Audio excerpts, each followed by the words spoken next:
Hello students, हम लोग एक आज नया चैप्टर स्टार्ट करने वाले हैं। ये नया चैप्टर का हम लोग न्यूमेरिकल क्वेश्चन सॉल्व करेंगे, perimeter and area of a plane figure. ठीक है, अब बात कर रहे हैं पेरीमीटर एंड एरिया। ठीक है, प्लेन फिगर में एक्चुअल में क्या है, उसका पेरीमीटर और एरिया ही हम फाइंड कर सकते हैं, इसका वॉल्यूम नहीं होता है, क्योंकि जो एरिया प्लेन फिगर होता है वो 2 डायमेंशनल होता है, वो स्पेस को ऑक्युपाई नहीं करता है। ठीक है, तो इसमें हम ज़्यादा से ज़्यादा एरिया और पेरीमीटर ही फाइंड कर सकते हैं। और वॉल्यूम जो होता है 3 डायमेंशनल फिगर के लिए होता है। 2 डायमेंशनल फिगर जो होता है एक प्लेन पे बनाया जाता है और उस प्लेन का ज़्यादा से ज़्यादा क्या कवर कर सकता है, वो उसका एरिया कवर कर सकता है। ठीक है, और जब एरिया कवर करता है तो उसके जो बाउंड्री का लेंथ होता है उसे ही हम लोग बोलते हैं पेरीमीटर। ठीक है, तो इसका सबसे बेसिक क्वेश्चन हम लेकर स्टार्ट किए हैं सबसे पहले वीडियो से। इस चैप्टर का ये पहला वीडियो है। ठीक है, इसमें न्यूमेरिकल धीरे धीरे जैसे जैसे टफ क्वेश्चन होगा सारे क्वेश्चन हम लोग बारी बारी करते जाएंगे, लेकिन जरूरी है कि बेसिक से हम लोग स्टार्ट करें। ठीक है, तो सबसे हमारा पहला क्वेश्चन है ये, the base of a triangular field is 3 times its altitude. ठीक है, if the cost of sowing at Rs 960 per hectare is Rs 12,960, find its base and altitude. ठीक है, अब हमको ये समझना है कि इस ट्रायंगल के बारे में क्या क्या दिया हुआ है। ये कह रहा है बेस जो है इसके एल्टीट्यूड से 3 गुना है। Base of a triangular field is 3 times its altitude.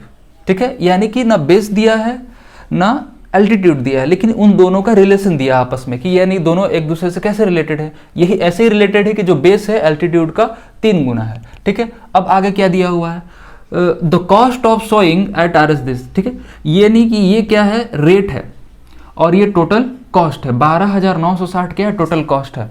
यानी कि 1 हेक्टेयर पे हमको काम कराने के लिए कितना पैसा लग रहा है, 960 लग रहा है। और मेरे पास जितना भी जमीन है उसको काम पूरे में काम कराने के लिए इतना लग रहा है। तो ये कॉस्ट हो गया, ये रेट हो गया। दोनों में देखो, रेट और कॉस्ट में क्या फर्क होता है। रेट एक्चुअल पर यूनिट का जो कॉस्ट होता है उसे हम लोग रेट बोलते हैं। ठीक है, पर यूनिट का, कहीं भी जरूरी नहीं कॉस्ट ही हर जगह यूज करते हैं। जैसे स्पीड के बारे में बात करते हैं, स्पीड भी क्या है, एक तरह का रेट है। ठीक है, किसी चीज के रिस्पेक्ट में जब जो चीज चेंज होता है उसे हम लोग रेट। तो यहाँ पर क्या है, पर यूनिट पे जो कॉस्ट लगेगा उसे रेट बोलते हैं। और जितने में हमको पूरे में काम कराना है, इस रेट से जितना पूरा खर्च आएगा, पूरे खर्च को हम लोग कॉस्ट बोलते हैं। ठीक है, तो अब हमें फाइंड करना है बेस और एल्टीट्यूड, और दोनों में से कोई नहीं दिया है, यानी कि दोनों अननोन है। लेकिन एक चीज नोन है, जो है इन दोनों का रिलेशन, कि बेस जो है एल्टीट्यूड का 3 गुना है। ठीक है, तो सबसे पहले हम ये कोशिश करते हैं कि एरिया फाइंड करें, यानी कि टोटल एरिया एक्चुअल में है कितना। अगर इतना पर हेक्टेयर लग रहा है पैसा और टोटल कॉस्ट इतना हुआ, तो टोटल जो हमारा लैंड होगा कितना होगा। ठीक है, तो इसके लिए हम इसका सॉल्यूशन देखते हैं।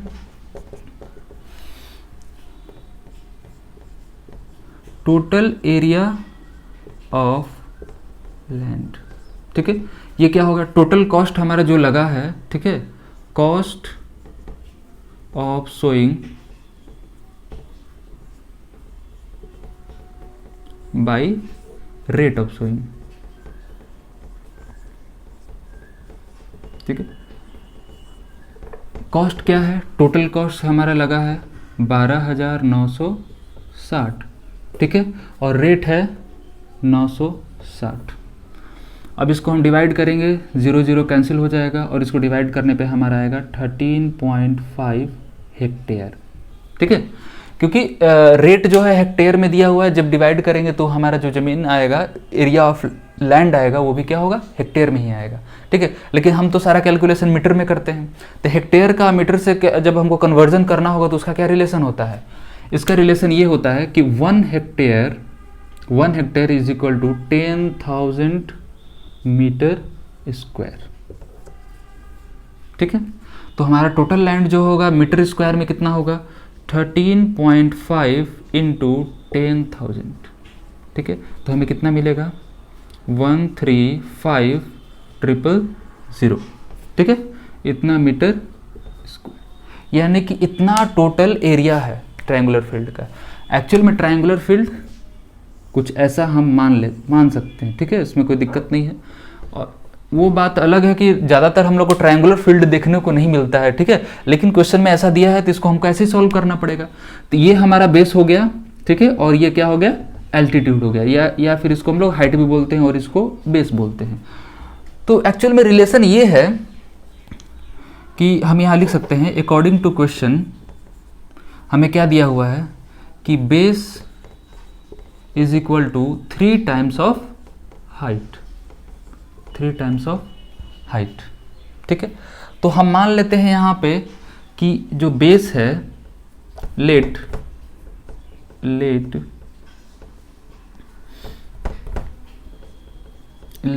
बेस ऑफ ट्राइंगल, या फिर डायरेक्टली हम लिख देते हैं, ज़्यादा जगह नहीं है, base of a triangle be x, then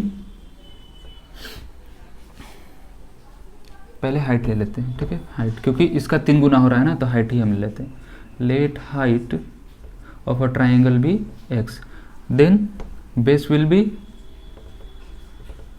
अगर हाइट को हम x लेते हैं तो जो बेस होगा वो कितना होगा, x इंटू 3 हो जाएगा, इसलिए आसान हो गया। अगर हम बेस को x लिए रहते तो इसमें ये दिक्कत, हाँ, बेस को अगर x लिए रहते तो हमको हाइट को x/3 करना पड़ता, तो फ्रैक्शन में ना आए, इसलिए हम क्या किए, हाइट को ही हम x ले लिए। ठीक है, उसमें कोई दिक्कत नहीं, दोनों में आंसर हमारा सेम आएगा। तो ये समझना है, हाइट को हम क्या लिए हैं, x लिए हैं, और बेस को 3x लिए हैं। ठीक है, अब ये बेस और हाइट को यूज करके जब हम एरिया निकालेंगे तो हमारा एरिया कितने के बराबर आना चाहिए, इतने के बराबर आना चाहिए।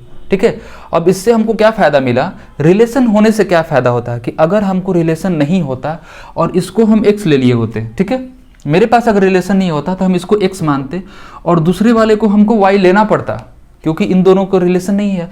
अब इन दोनों का रिलेशन ये है कि जो बेस है इसका 3 गुना है, तो ये 3x हो गया। ठीक है, अगर ये नहीं होता तो हमको दूसरा वेरिएबल y लेना पड़ता और 2 वेरिएबल हो जाता। 2 वेरिएबल को सॉल्व करने के लिए हमें 2 इक्वेशन की जरूरत पड़ती। ठीक है, तो ये रिलेशन हमारे लिए यही काम आया कि सिंगल वेरिएबल में हो गया और एक ही इक्वेशन से हमारा काम हो जाएगा। ठीक है, तो अब देखते हैं ये जो हम लोग मान के चले हैं x और 3x, इसी से हम एरिया निकाल लेते हैं। ठीक है, तो एरिया ऑफ ट्राइंगुलर फील्ड जो होगा क्या होगा, 1/2 इंटू बेस इंटू हाइट। ठीक है, तो एरिया ऑफ ट्राइंगुलर फील्ड पहले से हम निकाल के रखे हैं, वो है 135,000। ठीक है, 1/2 into base 3x into height. ठीक है, तो हाइट हमारा x है। ठीक, अब इसको हम लोग कैलकुलेट करेंगे, तो कैलकुलेट करने पे क्या आएगा, x को यूज़ करके 3x, ठीक है, तो 1.5,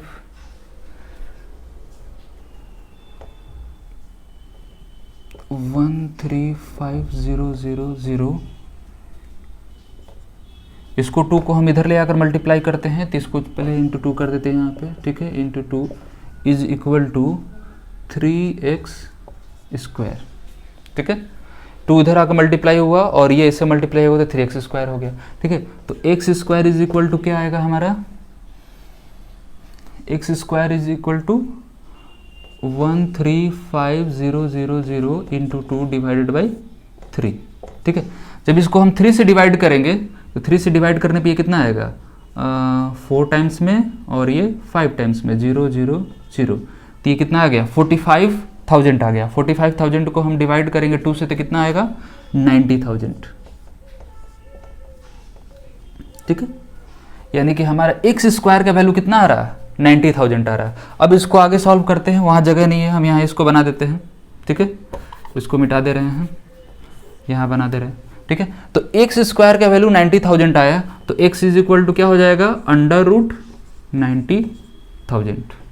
ठीक है, तो 90,000 को अगर रूट से हम बाहर निकालते हैं तो कितना आएगा, 300 आ रहा है।